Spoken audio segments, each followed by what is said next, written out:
안녕하세요. 사연 읽어주는 남녀입니다. 오늘도 와주셔서 감사드리며 그럼 오늘의 사연 바로 시작하겠습니다. 안녕하세요. 저는 평범한 주부입니다. 남편과 작은 식당을 운영하며 안정된 생활을 하고 있었어요. 식당 규모는 크지 않지만 단골 손님 덕분에 생계를 유지하기엔 충분했죠.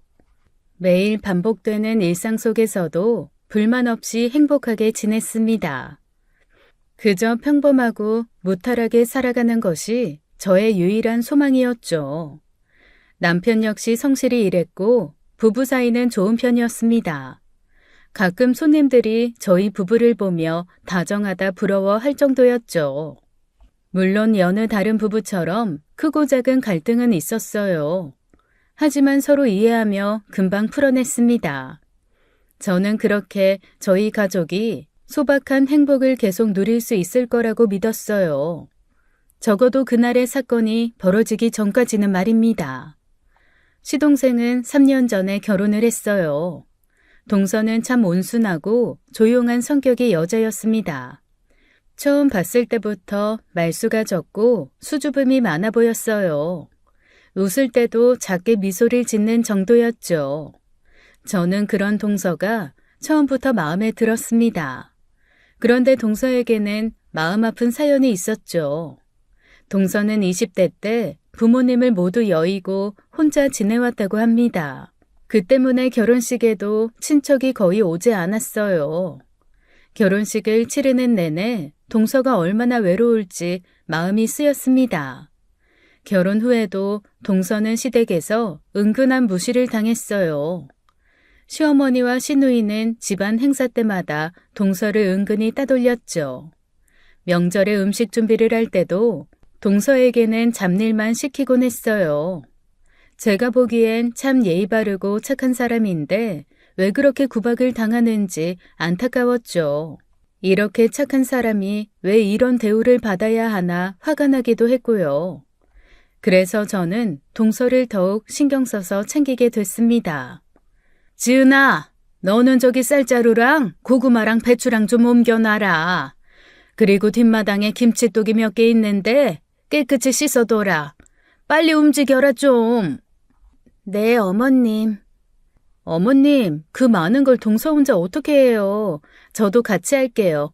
동서, 같이 하자. 얼른 끝내고 쉬자. 가끔 일부러 전화를 걸어 만나서 식사도 하고 소소한 이야기도 나누었죠. 시동생은 동서를 잘 챙기지 않았습니다. 자기 일에만 바쁘고 동서에게 별 관심이 없어 보였죠. 저는 이때까지만 해도 상황이 이렇게까지 심각해질 거라곤 상상도 못했습니다. 어느 날 저는 동서 집에 잠시 들렀습니다. 평소처럼 간단한 간식을 사들고 찾아갔죠. 이런저런 대화를 하다가 동서가 주방에서 약을 먹는 걸 보게 되었어요. 저는 그게 무슨 약인지 궁금했죠. 평소 동서가 특별히 몸이 아프다고 말한 적은 없었거든요. 그런데 이상한 부분이 있었습니다.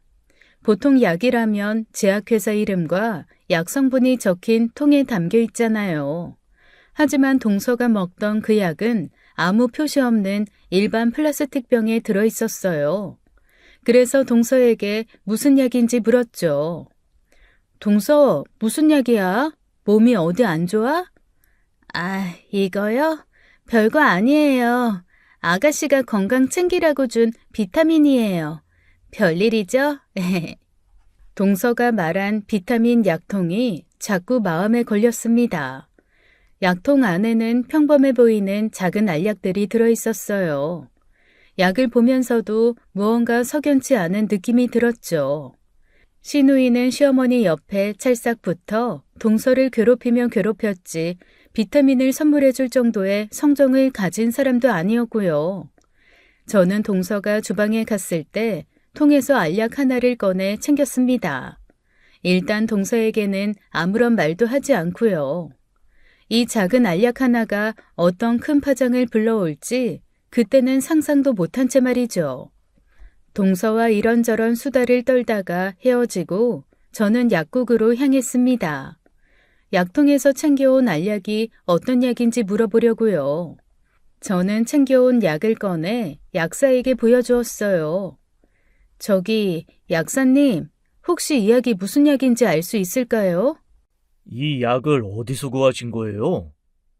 아, 그냥 아는 사람이 먹는 약인데 무슨 약인지 좀 궁금해서요. 비타민 같은 건가요? 네? 비타민이요? 아니죠. 이거 피임약이에요. 네? 피임약이요?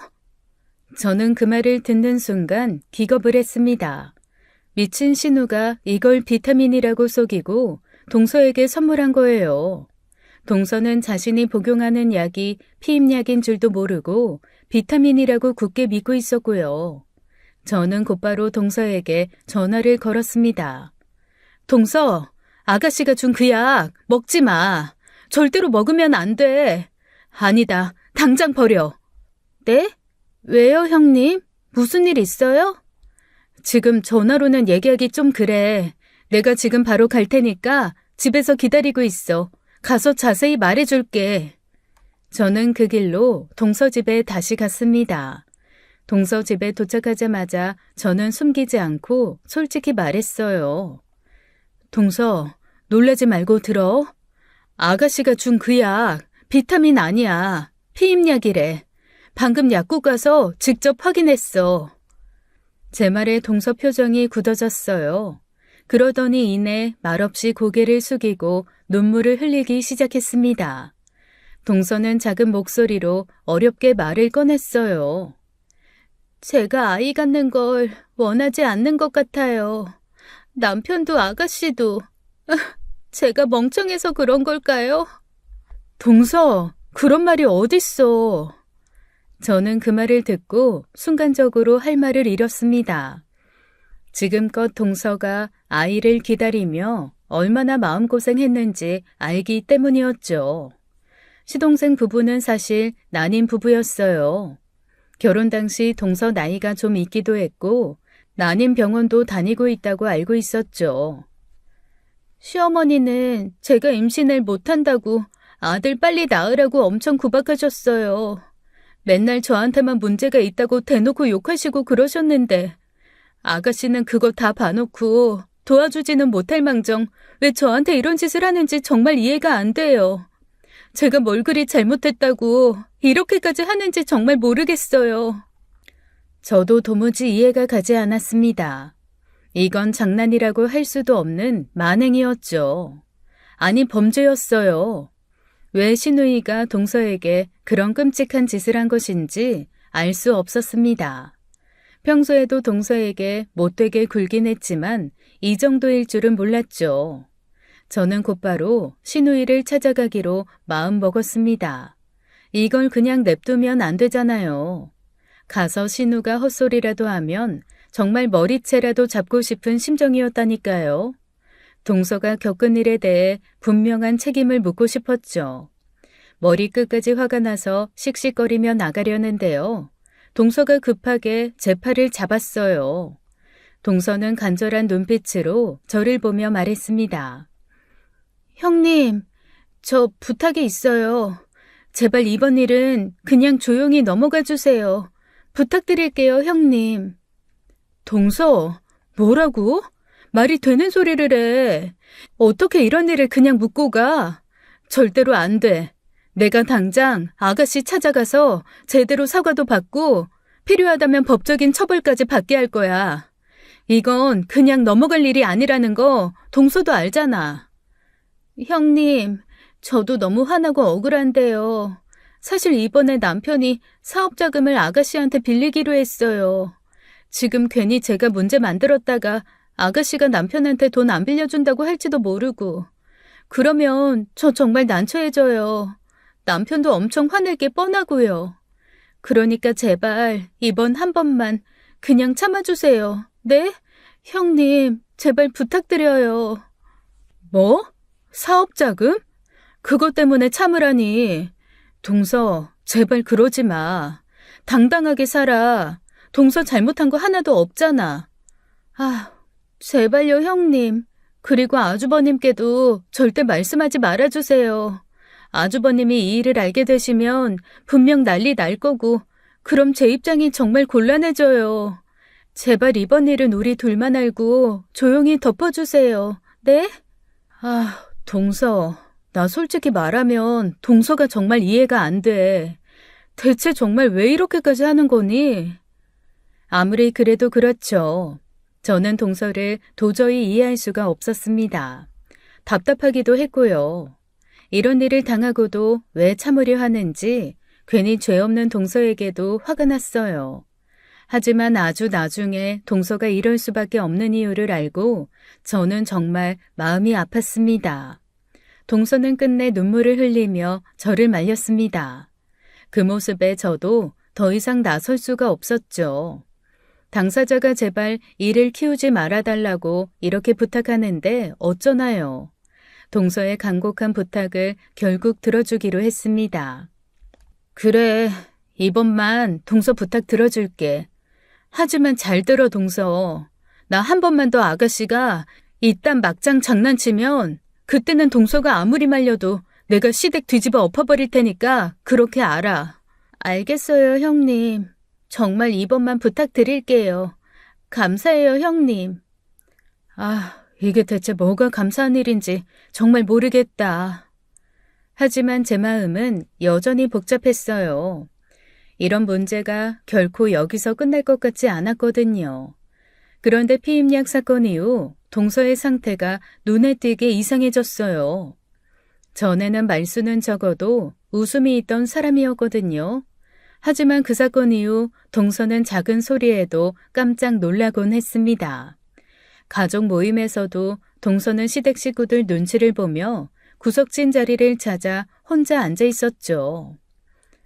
아유, 지은이 저건 어쩌자고 잔칫날 와서 구석탱이에 찌그러져서 분위기 다 잡치고 있냐? 다른 사람들은 음식 준비하고 바쁜데 혼자 저기 처박혀서 뭐 하는 거냐고.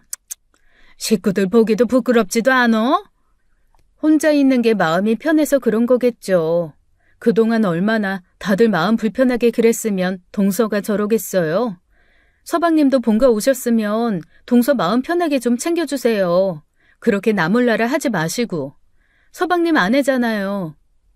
해숙이 너 말에 가시가 있다? 우리가 뭘 어쨌다고? 네, 가시 있어요. 가시 돋았으니까. 이런 망할, 어쩜 며느리들이 하나같이 이 지랄인지. 하지만 아내 편을 들어줘야 할 시동생 포함 모두들 동서를 그저 답답하다는 눈으로 바라볼 뿐이었습니다. 저는 그런 동서가 걱정되어 자주 만나려고 노력했어요. 하지만 만남이 반복될수록 동서의 상태가 심상치 않음을 느꼈습니다. 식사를 하면서도 손을 떨며 제대로 먹지 못했고 작은 질문에도 쉽게 눈물을 흘렸죠. 점점 대화를 나누는 것도 어려워져 저는 고민 끝에 동서에게 제안을 했습니다. 내가 이런 말 하는 게 좀 조심스럽긴 한데 동서 요즘 많이 힘들어 보이거든? 그래서 하는 말인데 전문가한테 심리상담 한번 받아보는 건 어때? 마음 편히 이야기하면서 도움받을 수 있을 것 같아서 그래. 상담이요? 제가 그렇게까지 해야 할지 잘 모르겠어요. 그런데 사실 요즘 저 너무 답답하고 견디기 힘들긴 했거든요.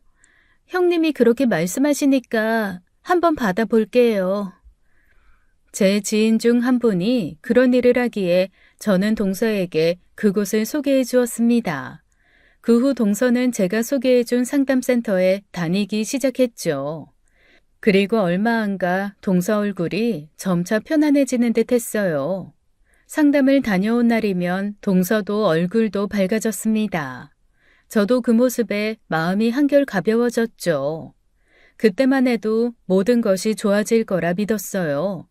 하지만 얼마 후 상담센터에서 일하는 지인에게 전화를 받았습니다. 지인의 목소리에는 걱정이 가득했죠.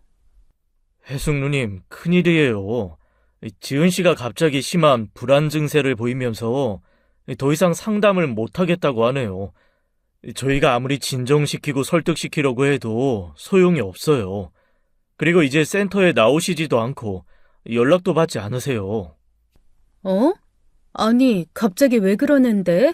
잘 다니고 있다며. 무슨 일 있었어? 저희도 정확한 이유는 모르겠어요.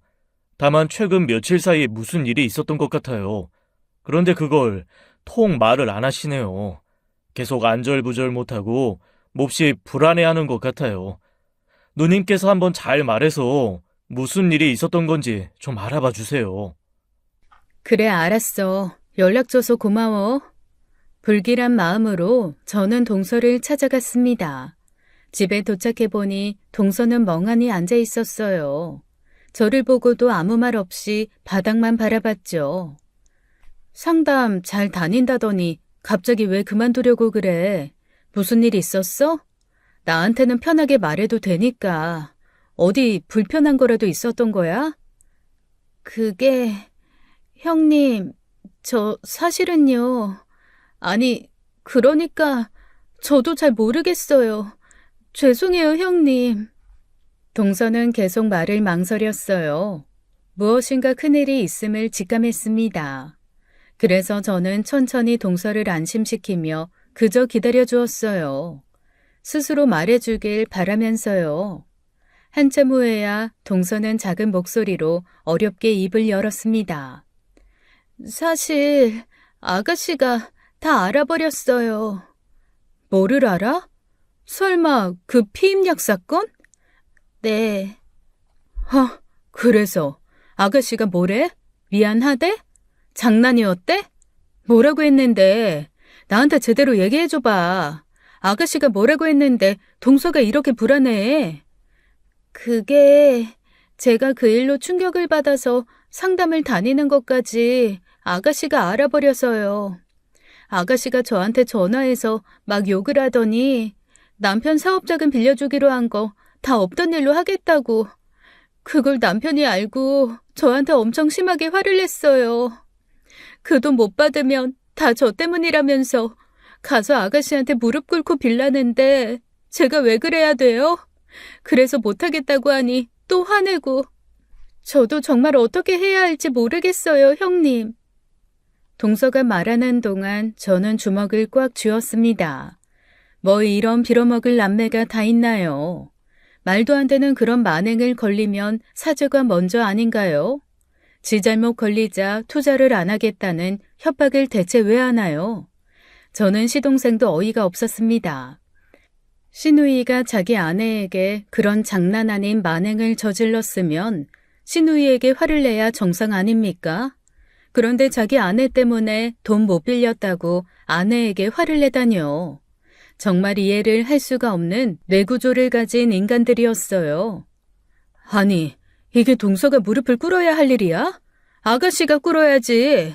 대체 이걸 어떻게 그냥 참고 넘어가? 나 이번엔 못 참겠네. 동서, 이번엔 정말 제대로 사과를 받고 넘어가야 돼. 그렇지 않으면 평생 아가씨랑 서방님은 동서 우습게 보고 계속 이딴 개막장 짓을 할 거라고.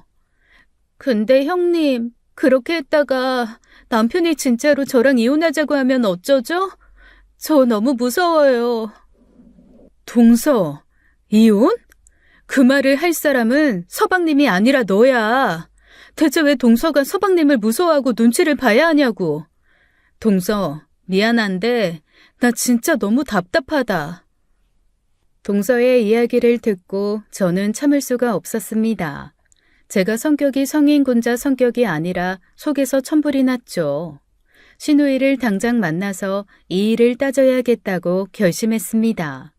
그날 바로 시누이를 찾아갔어요. 아가씨, 동서한테 뭐라고 그랬어요? 무슨 짓을 한 거냐고요? 뭐래, 다짜고짜 찾아와서. 왜 난리예요? 동서한테 전화해서 욕하고 협박까지 했다면서요? 내가 뭔 협박을 해요? 지은이 걔가 그래요? 저도 다 알아요. 비타민이라고 속이고 피임약을 먹인 게 사람이 할 짓입니까? 그래놓고 돈 못 준다고 협박을 해요? 인생 그렇게 살지 마요. 당장 가서 동서한테 제대로 사과해요. 지금 뭔 소리 하는 거예요? 새언니, 그 여자 말 다 믿어요? 걔 미쳤다니까. 정신적으로 문제 있는 거 몰라요? 걔 혼자 피해망상 있는 거라고요. 왜 나한테 와서 지랄인데요? 역시 말이 통할 상대가 아니었습니다.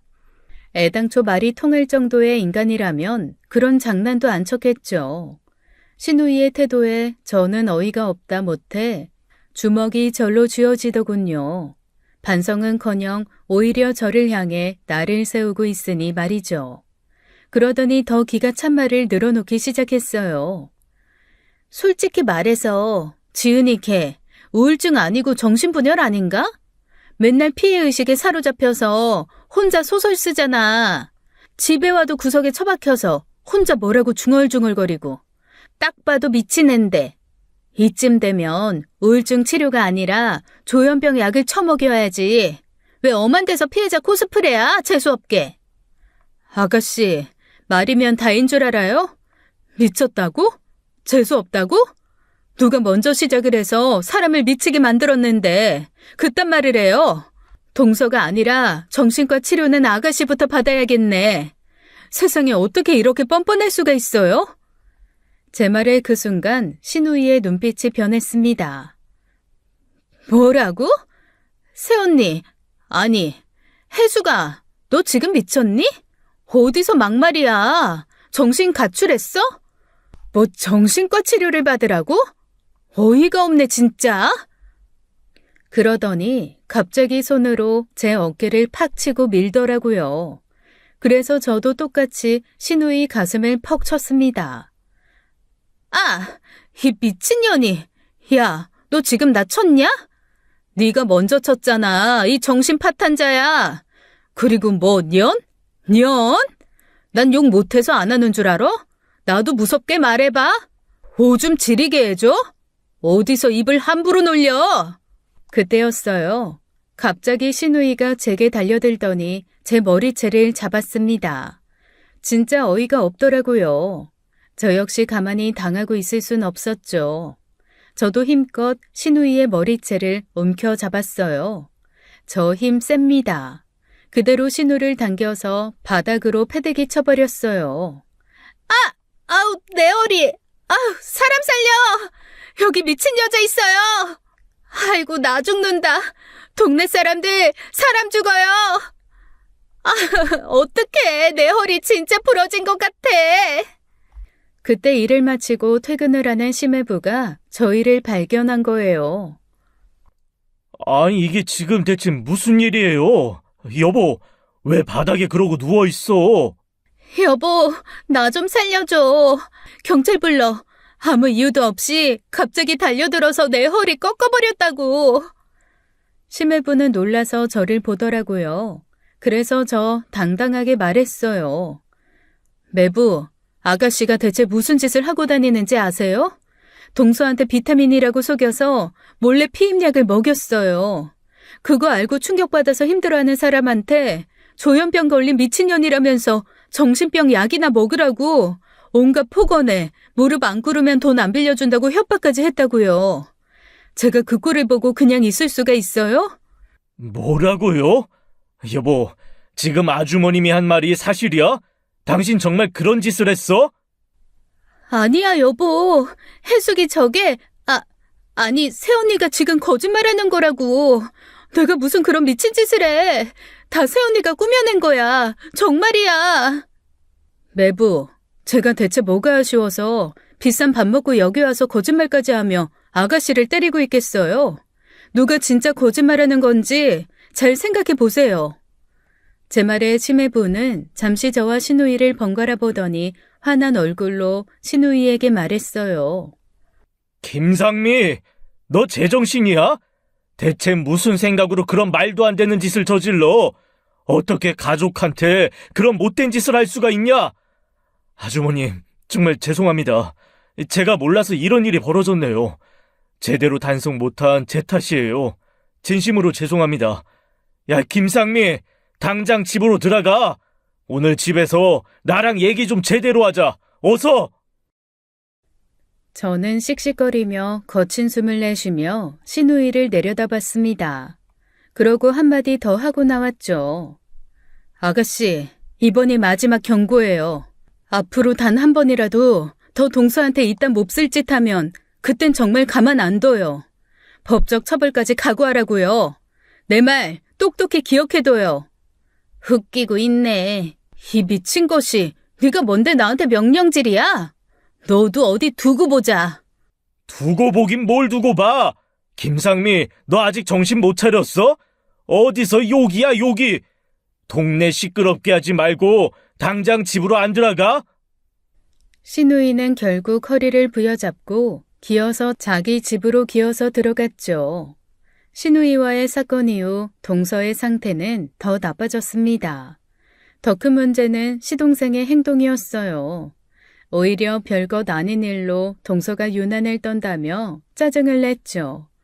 어느 날은 시동생을 따로 만나 이야기했습니다. 서방님, 이건 좀 아니지 않아요?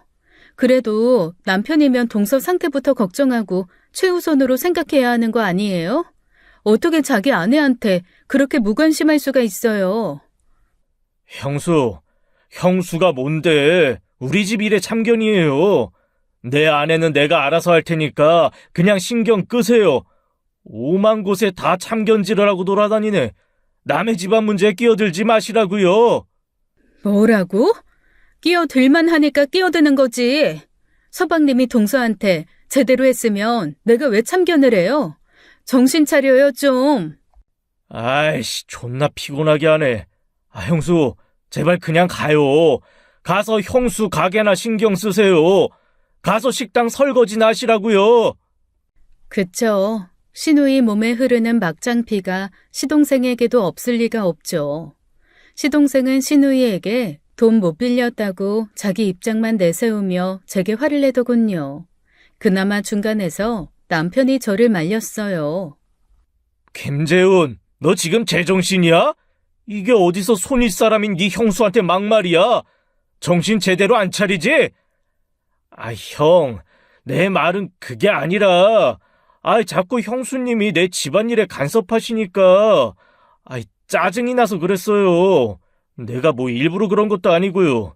미안해. 네가 짜증이 난다고 그렇게 생각 없이 개소리 짓거려도 되는 사람이냐? 네 형수가? 당장 네 형수한테 사과 안 해? 형수님, 죄송합니다. 제가 순간적으로 흥분해서 말을 막 했네요. 정말 죄송합니다.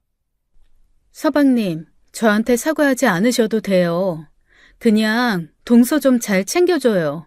동서랑 사랑해서 결혼한 거 아니에요? 서방님이 1순위로 편들어주고 아껴야 할 사람은 동서라고요. 알았어요? 네. 형수님 알겠어요. 앞으로 신경 써서 잘 챙길게요. 저는 동서가 너무나 안타까웠습니다. 가장 가까운 사람의 도움조차 받지 못하는 동서가 안쓰러웠죠. 그 일이 있고 시간이 흐른 뒤 동서와의 연락이 점점 줄어들었습니다. 처음에는 가끔씩 전화라도 했지만 이제는 그마저도 어려워졌죠. 저는 여러 번 동서에게 연락을 시도했지만 동서가 잘 받지 않았거든요. 어쩌다 연락이 닿아도 동서는 말을 길게 하지 않았습니다. 그저 짧게 안부만 묻고는 서둘러 끊어버렸죠. 그나마 전화상으로는 잘 지낸다고 하니 다행이라 생각했어요. 시동생도 그 사건 이후로 동서에게 잘해준다고 하더군요. 그쯤 저도 가게 장사가 어려워져서 이런저런 고민을 하느라 동서 걱정을 사실 못했습니다.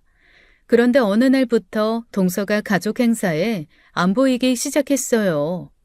처음에는 아프다는 이유였어요. 추석인데 얼굴 못 봐서 걱정돼서 전화했어. 많이 아프다며? 지금 몸은 좀 어때? 걱정해 주셔서 감사해요. 독감이 너무 심하게 걸려서요. 괜히 다른 분들한테 옮길까봐 이번엔 정말 갈 수가 없었어요. 그래도 많이 아픈 건 아니지? 요즘 다른 일은 없어? 서방님은 좀 잘 챙겨줘? 네, 그럼요, 형님. 저 요즘 정말 괜찮아요. 남편도 잘 챙겨주고요. 덕분에 잘 지내고 있어요. 하지만 그 이후에도 동서는 이런저런 핑계를 대며 나타나지 않았습니다. 처음에는 못된 시누이가 보기 싫고 구박쟁이 시어머니가 불편해서 그런 걸까 싶었어요. 그런데 그런 동서가 제 연락도 받지 않기 시작했죠. 어느 날 저는 참다 못해 동서에게 전화를 걸었습니다. 하지만 동서는 여전히 전화를 받지 않았어요. 저는 짧은 문자 하나를 남겼습니다. 요즘 연락도 잘 안 되고 많이 걱정돼서 문자 보내. 무슨 일이 있는 건 아닌지 걱정이야. 혹시 힘든 일 있으면 나한테 꼭 얘기해줘. 언제든 편하게 연락하고 기다릴게. 하지만 단문은 역시나 없었어요. 그러던 어느 날 밤늦은 시간 동서에게서 갑작스럽게 전화가 걸려왔습니다. 동서가 먼저 연락하는 건 정말 오랜만이었어요. 저는 반가운 마음에 서둘러 전화를 받았습니다. 그런데 수화기 넘어 동서의 목소리가 떨리고 있었어요. 형님, 저 너무 무서워요. 저 좀 살려주세요.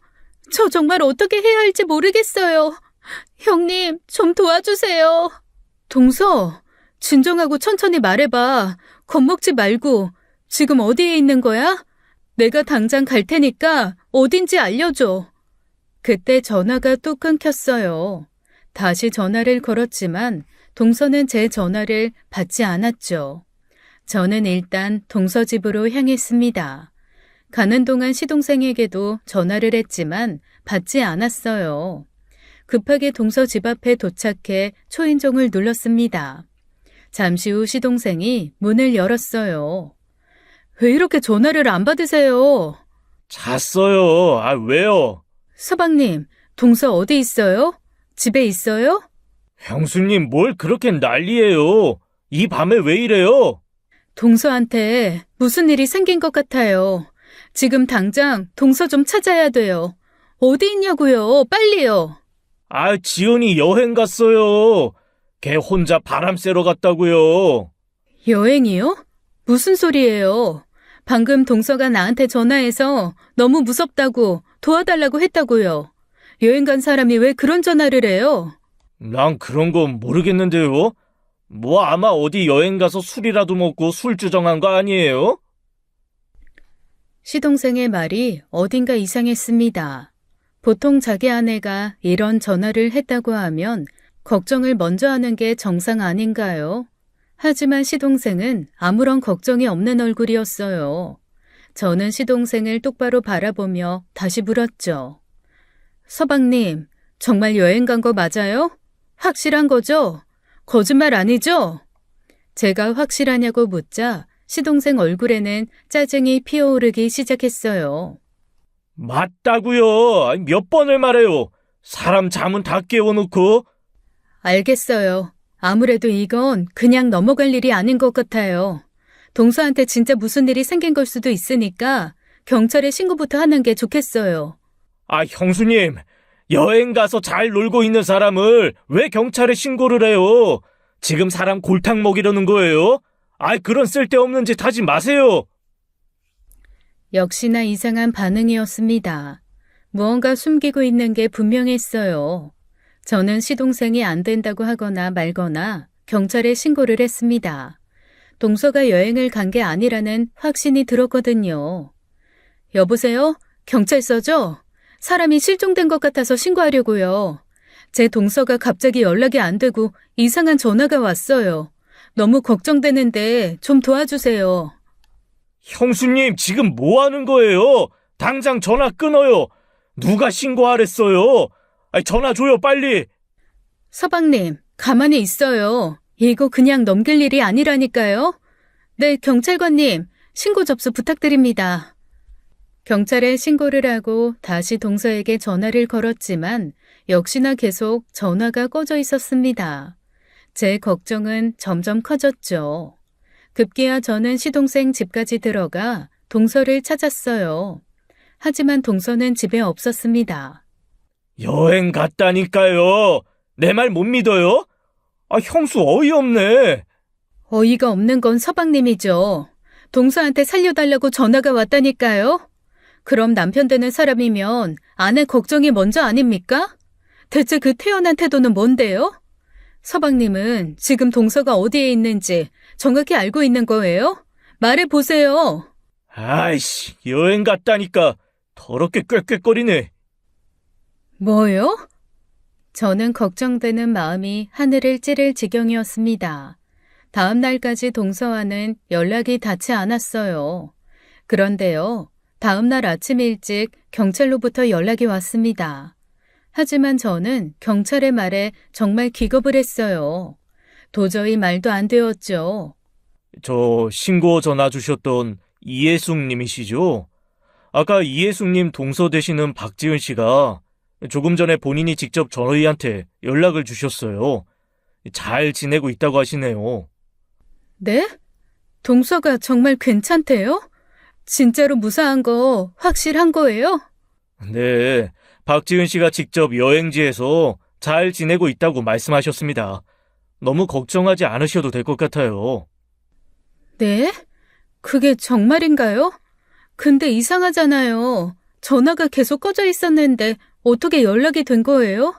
본인 휴대폰이 배터리가 없어서 여행지에서 다른 사람 휴대폰을 빌려서 연락했다고 하셨습니다. 그리고 그리고요? 저희도 조심스럽게 말씀드리는데요.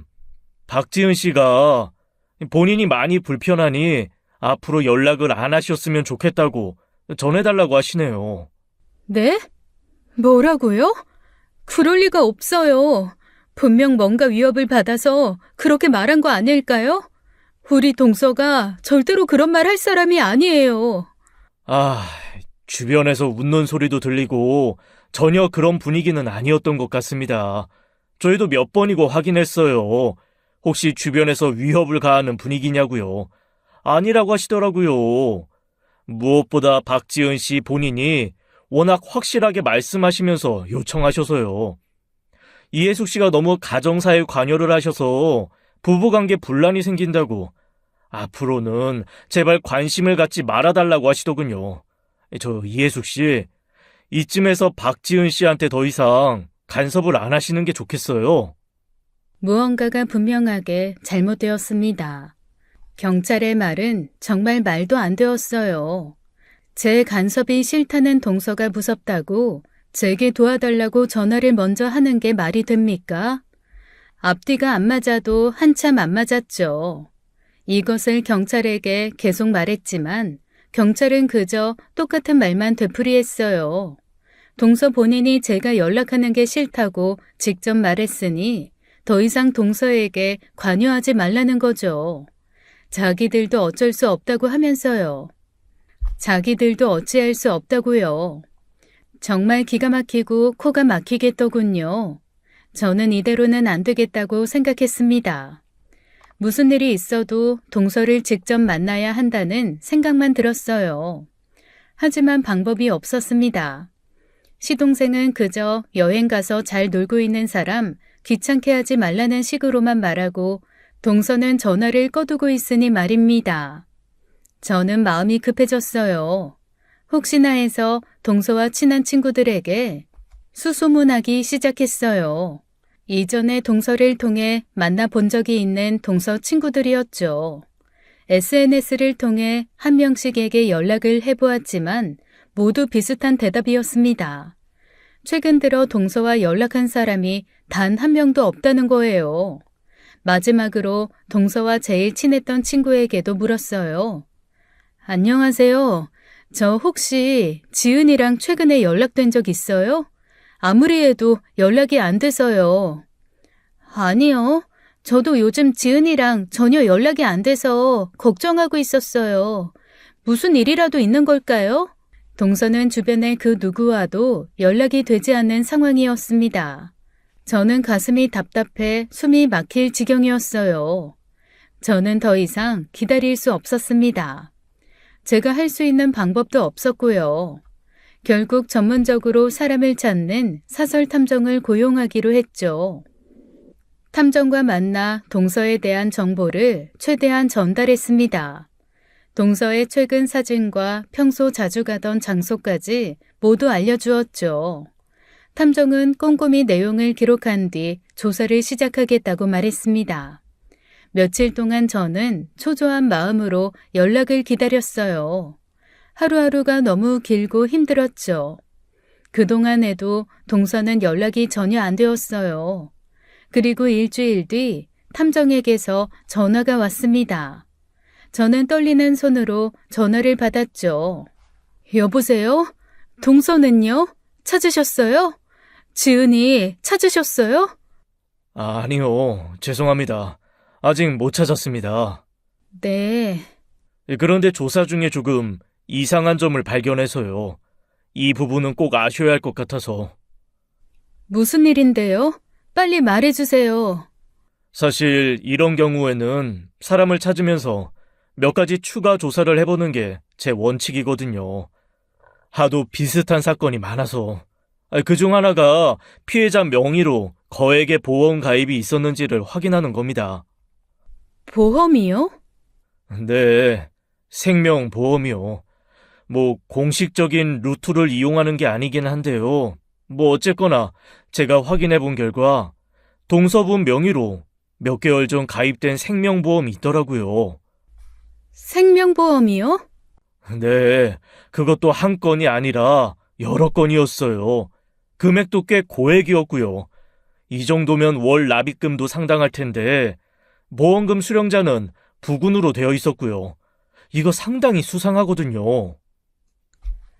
탐정의 말에 저는 숨이 턱 막혔습니다. 도저히 믿을 수 없는 내용이었죠. 아직까지는 이 보험이 어떤 경위로 가입됐는지 또 가입한 목적이 뭔지 확실하게 밝혀지지 않았습니다. 제가 추가 조사를 계속 진행하겠습니다. 그리고 동서분을 최대한 빨리 찾을 수 있도록 저희가 온 힘을 다 기울여 보겠습니다. 조금만 더 기다려주세요. 통화를 마친 후에도 제 머릿속은 너무 혼란스러워 지끈지끈 아파왔어요. 동서가 스스로 그런 보험을 가입했을 리 없었습니다. 얼마 전까지도 시동생 사업 자금이 없어 신우이에게 돈을 빌리는 형편이었으니까요. 그런데 전 그 생각을 함과 동시에 머리에 번개불을 맞은 것처럼 번쩍였습니다. 시동생의 사업 자금. 저는 서둘러 경찰에게 이 사실을 말했어요. 하지만 돌아오는 답변은 한결같았습니다. 생명보험 가입을 근거로 수사를 할 수 없다고요. 저는 마음이 미칠 듯이 갑갑했어요. 그런데 정확히 2일 뒤에 동서에게 연락이 왔습니다. 아니, 정확히는 병원에서 연락이 왔죠. 저는 병원 전화를 받고 미친 듯이 곧바로 병원으로 향했습니다. 병원에 도착한 저는 동서의 병실 문을 열었어요. 그리고 제 눈앞에 펼쳐진 광경에 저는 할 말을 잃었죠.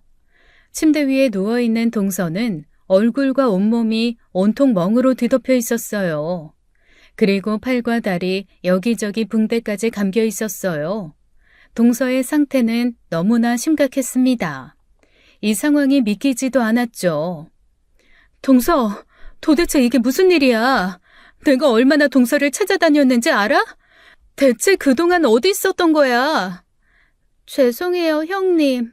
걱정 끼쳐드려서 정말 미안해요. 정말 여행 갔던 거 맞아? 서방님이 동서 혼자 여행 갔다고 하던데 정말 사실이야? 여행 갔다던 사람이 어떻게 이런 몰골로 나타나? 몸이 대체 왜 이렇게 된 거야?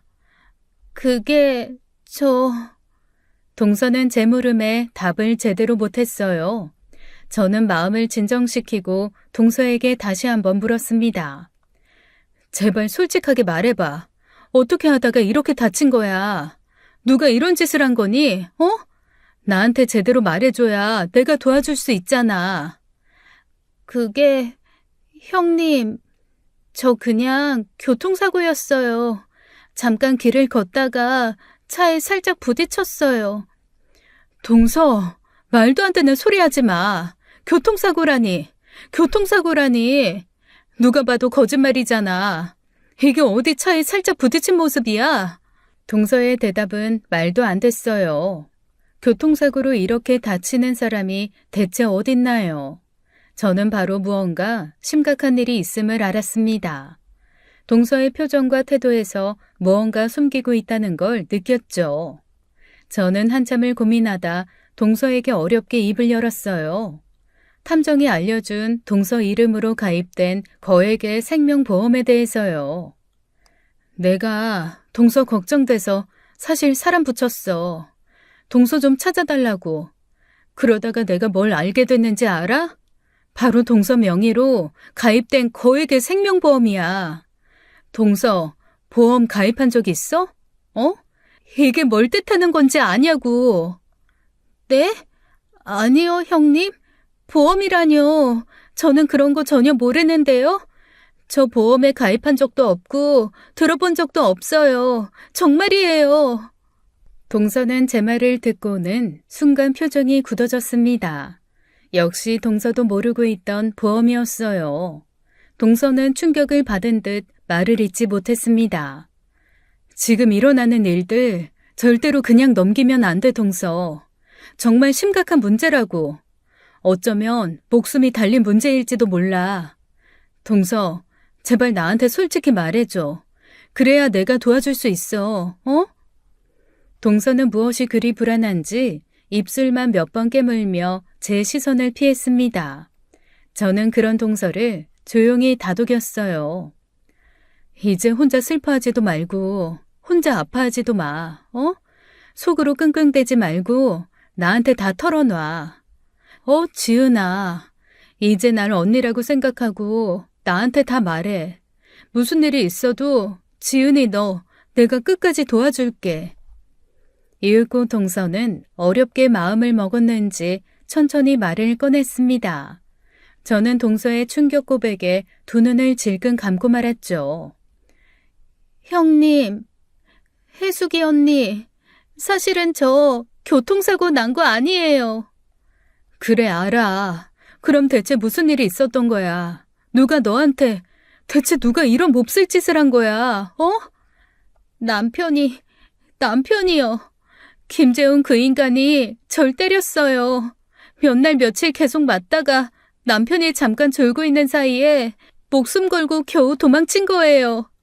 저 너무 무서워요. 저 이제 어떡해요? 저는 동서의 고백에 순간 말문이 막혔습니다. 대체 동서가 무슨 잘못을 했다고 사람을 이렇게 때리나요? 동서는 체구도 작습니다. 키도 150cm 조금 넘고 몸무게도 초등학생 수준이에요. 반면에 시동생 그 인간은 190이 넘는 거구에 몸무게도 120kg가 넘는 돼지 새끼입니다. 그런 인간이 이 작은 사람을 인정사정 없이 며칠간 때렸다는 생각이 들자 눈물이 다 나더군요. 그것도 동서가 여행을 갔다고 거짓말을 하고는 어딘지 모를 장소에 동서를 감금하고 때렸던 게 분명했습니다.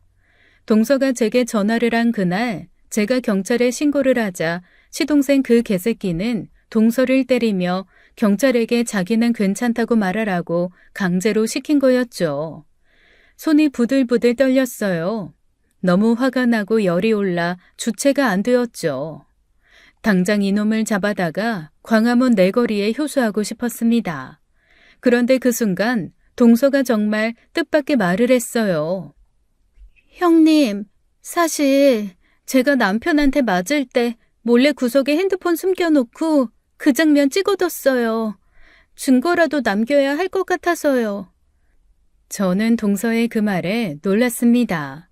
그런 공포스러운 상황에서 핸드폰을 숨겨 촬영 버튼을 몰래 누를 생각을 하다니 동서의 그런 대담한 행동에 눈물까지 났어요. 저는 동서에게 핸드폰이 어디 있냐고 물었습니다. 동서는 힘겹게 자기 베개 밑에서 핸드폰을 꺼냈죠. 그런데 핸드폰을 제게 주려는 동서의 표정이 이상했어요. 무언가를 망설이고 있었어요. 핸드폰을 쥐고 있는 동서의 손도 떨리고 있었죠. 형님, 이 영상 보시기 전에 마음 단단히 먹으셔야 돼요. 알았죠? 꼭이요. 그리고 형님, 너무 미안해요. 정말 미안해요. 저도 몰랐어요. 정말 몰랐어요. 믿어주세요. 저는 동서가 무얼 몰랐다고 하는지, 왜 내게 미안하다고 말하는지 이해할 수 없었습니다. 동서는 그저 제게 핸드폰을 내밀며 폭포수처럼 눈물을 흘렸어요. 흐느끼는 동서의 모습에 저 역시 가슴이 너무나 아팠죠. 영상의 내용이 상상 이상으로 잔혹할 수도 있겠다는 생각이 들었거든요. 하지만 동서 핸드폰 영상 속 내용은 제가 상상한 그 이상의 것이었습니다. 아니, 제가 생각한 내용에 그것이 아니었어요. 그곳에 나오는 인물이 말이죠. 영상이 시작되고 화면 속에서 시동생과 시누이가 보였습니다. 그들은 동서에게 위협적으로 소리를 지르며 다가섰어요. 그리고 동서에게 큰 금액의 대출을 강요했죠. 동서가 망설이자 시누이가 먼저 동서를 거칠게 밀쳤습니다. 곧이어 시동생마저 동서를 폭행하기 시작했어요. 저는 영상을 보며 숨이 턱 막히고 눈물이 났습니다. 그런데 잠시 후 영상에서 끔찍한 폭력을 지시한 사람이 나왔어요. 저는 그 사람의 얼굴을 보고 말 그대로 비명을 질렀습니다. 그리고 동서 핸드폰을 떨어뜨리고 말았죠. 그 충격은 말로 표현할 수가 없었어요. 제가 믿고 있던 세상이 무너지는 기분이었습니다. 처음엔 폭력을 지시하는 그 사람의 얼굴이 제대로 보이지 않았어요. 어두운 뒷공간에 있어서 얼굴이 잘 안 보였죠.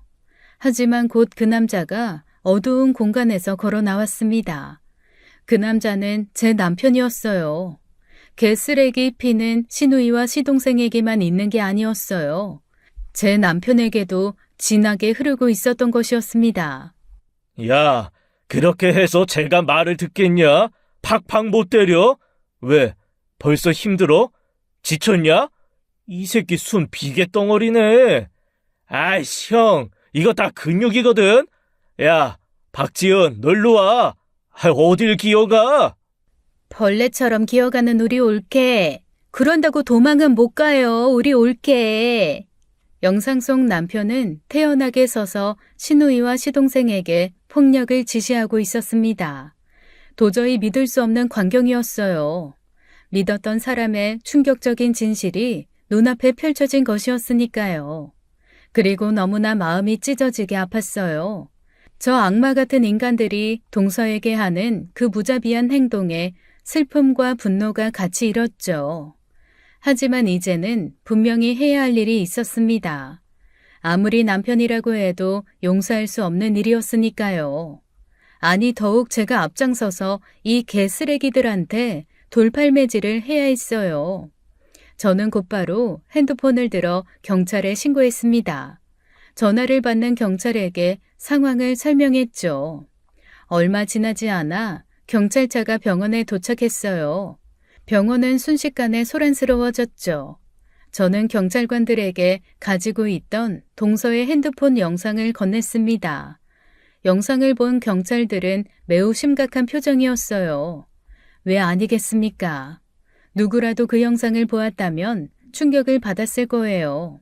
심지어 어떤 경찰분은 영상을 보다가 천벌받을 새끼들이라고 조용히 중얼거리기도 했죠. 시누이와 시동생 그리고 남편은 그날 바로 체포되었습니다. 이 정신나간 놈들은 동서가 도망을 쳤는데도 신고하지 않을 거라 생각한 거예요. 그만큼 동서를 어리석게 보고 있었던 거죠. 사실 나중에 재판에서 저도 그 이유를 알게 되었어요. 남편과 시누이 그리고 시동생이 동서를 만만하게 본 이유와 강금 폭행이 일어나기 이전 동서의 한편으로 답답한 행동의 이유를요. 알고 보니 동서의 지능에는 문제가 좀 있었습니다.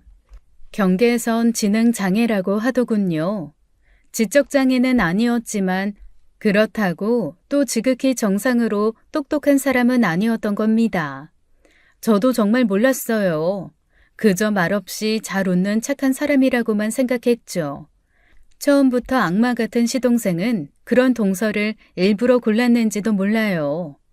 그러면서 결혼 생활 내내 동서를 끊임없이 가스라이팅 했겠죠.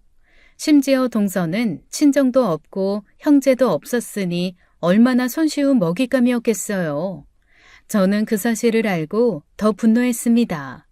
시누이는 당일 집에서 체포됐어요. 태연하게 지 새끼랑 지 남편 밥을 차리고 있다가 체포되었죠. 경찰 아저씨, 저 아니에요. 저 진짜 그런 적 없어요. 오해라니까요? 저 억울해요. 억울하다고! 제가 미치지 않고서야 어떻게 그런 끔찍한 짓을 하겠어요. 맞아, 이거 다 동서가 꾸며낸 거예요. 요즘은 사람 얼굴까지 합성하는 영상 기술이 있다고 하잖아요. 동서가 그걸로 합성해서 만든 거예요. 나 아니라고요. 동서, 걔 평소에도 좀 이상했어요. 저 함정에 빠뜨리려고 작정한 거라고요. 제발 한 번만 믿어주세요. 경찰 아저씨, 저는 정말 결백해요. 나 애도 있는데 이대로 감옥에 갈 순 없다고요. 시동생은 술집에서 여자들과 술을 마시다가 체포되었습니다. 경찰이 체포한다는 말에 다급해진 시동생이 3층 술집 창문에서 뛰어내렸다고 해요. 그런데 아까 말씀드린 것처럼 시동생 엄청난 거구의 돼지입니다. 그러니 그 다리가 버티겠나요? 댕강 부러져 버린 채로 경찰에게 체포되었죠. 나중에 들으니 그 다리 평생 절개되었다고 해요. 이거나 이 새끼들아. 내가 내 아내 말 좀 잘 듣게 만들려고 좀 다독여준 건다. 고작 그런 걸로 사람을 체포해? 너 내가 누군지 알아? 너 소속이 어디야? 계급 뭐야? 이름 뭐냐고? 내가 경찰서장이랑 아우 다 죽었어. 마지막으로 남편은 저희 부부가 운영하는 식당에서 체포되었습니다. 그땐 저도 그 자리에 있었어요.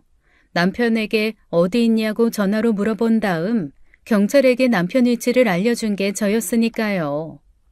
김재현 씨, 당신을 박지은 씨에 대한 폭력 교사 및 협박, 감금 혐의로 긴급 체포합니다.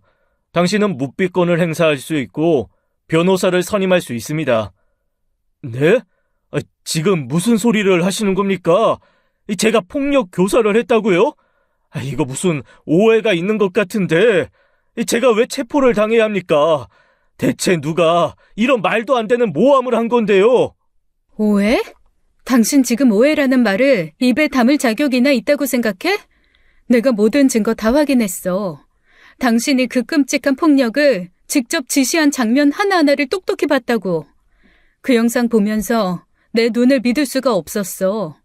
내가 사랑하고 믿었던 내 남편이 짐승만도 못한 인간 쓰레기였단 사실을 말이야. 어디서 감히 오해라고 발뺌을 해? 당신이 벌인 추악한 짓, 이제 세상 사람들 모두가 알게 될 거야. 내가 직접 모든 걸 공개하고 당신 같은 쓰레기는 평생 감옥에서 썩도록 만들 거니까 각오해. 그리고 내 앞에서 2번 다시 오해니 억울하니 입 열지 마. 사람으로서 최소한의 양심이라도 있으면 지금이라도 네 죄를 인정하고 속죄하면서 살아. 그래야 당신 같은 인간도 숨을 쉴 수 있을 테니까. 너는 더 이상 내 남편도 아니고 그리고 인간도 아니야.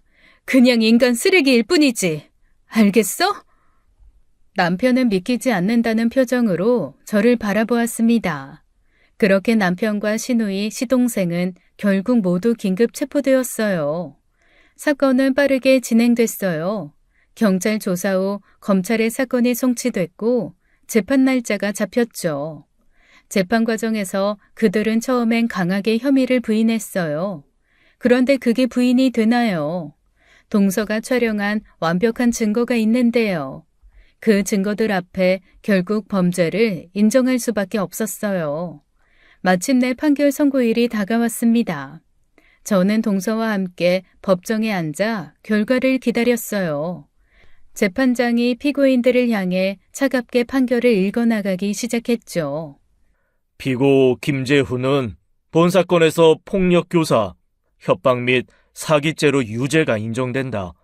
특히 피해자 박지은은 지능장애를 가지고 있어 사회적, 정신적 취약성을 악용한 범행으로 죄질이 매우 불량하다. 이에 본 법정은 피고 김재훈에게 징역 4년을 선고한다. 또한 공범 김상민은 피해자에게 지속적으로 폭행과 협박을 가한 혐의가 인정된다. 피해자의 취약 상태를 고려해 형량을 가중하여 징역 1년 6월을 선고한다.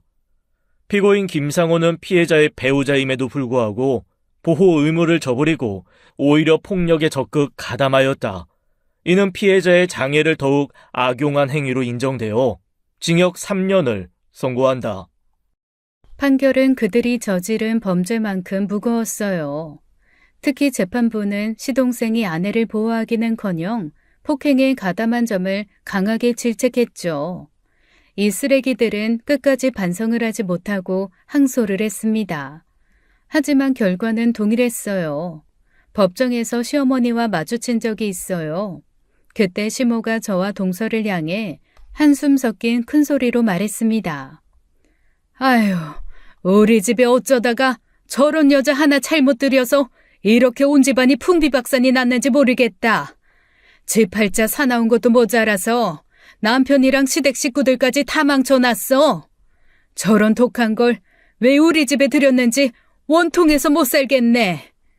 쓰레기 피가 어디서 왔나 했더니 알 것 같았습니다. 동서가 아무 말도 못하고 있는 걸 보고 저는 도저히 참을 수가 없었어요. 일이 이 지경까지 왔는데도 시모는 뭐가 잘못됐는지 전혀 깨닫지 못한 듯했죠. 어머니, 지금도 상황 파악이 안 되세요? 진짜 어머니 집안을 망친 건 동서가 아니라 어머니가 그렇게 금이야 오기야 키운 자식들이에요. 그 인간 쓰레기 같은 남매가 어머니 집안을 이렇게 만든 거라고요. 남 탓하지 말고 이제부터라도 자식들 교육이나 다시 제대로 시키세요. 아, 다들 감옥에 쳐 들어갔으니 이제 나라에서 교육하겠네요. 어머님 자식들을 위해 세금을 내고 있는 국민들에게 감사하는 마음으로 앞으로 사세요. 뭐라고? 이게 지금 무슨 말을 하는 거야? 너 지금 시애미한테 그런 식으로 말을 해? 어디서 배워먹은 포르장머리야? 이제 시어머니 아니고 그냥 지나가는 동네 할머니예요. 그러니까 말 함부로 하지 마세요. 재판 중 저는 이혼 소송도 진행했습니다. 남편의 잘못이 명백했기에 이혼 절차는 빠르게 진행되었어요. 법원에서도 남편의 잘못을 명확히 인정했고 큰 어려움 없이 이혼이 확정되었죠. 동서 역시 저와 같이 이혼 절차를 밟았어요. 그렇게 저희 둘은 완전히 자유로운 사람이 되었습니다. 이혼 서류를 마무리하던 날 동서가 제게 연락을 해왔어요. 잠시 얼굴을 보고 싶다는 말에 저는 흔쾌히 약속 장소로 나갔죠. 오랜만에 만난 동서의 얼굴에는 이전보다 훨씬 편안한 기색이 있었습니다. 형님, 이제야 정말 홀가분해요. 이혼하고 나니까 그동안 가슴을 짓누르던 답답함이 사라진 것 같아요. 이제야 숨 좀 제대로 쉴 수 있을 것 같아요. 그래, 동서야. 아, 아니다. 이제 동서지간도 아니니까 언니 동생 하자. 지은아, 그동안 정말 고생 많았어. 이제 다 끝났으니까 과거는 훌훌 털어버리고 앞으로 우리한테 행복한 일만 가득할 거야. 나랑 같이 힘내서 잘 살아보자. 네, 언니.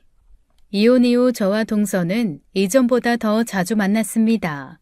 우리는 친구처럼 일상을 나누며 서로의 새로운 시작을 응원했죠. 만날 때마다 동서는 점점 밝아지는 모습이었어요. 저는 그 모습에 안심을 했죠. 앞으로 다가올 날들은 분명 더 나을 것이라고 저희 둘은 서로를 격려하며 믿었죠. 이제 우리에게는 행복한 날들만 기다리고 있기를 간절히 바랐습니다. 지금까지 사연 읽어주는 남녀였습니다. 끝까지 시청해주신 여러분 감사드리며 저희는 다음 사연으로 돌아올게요. 감사합니다.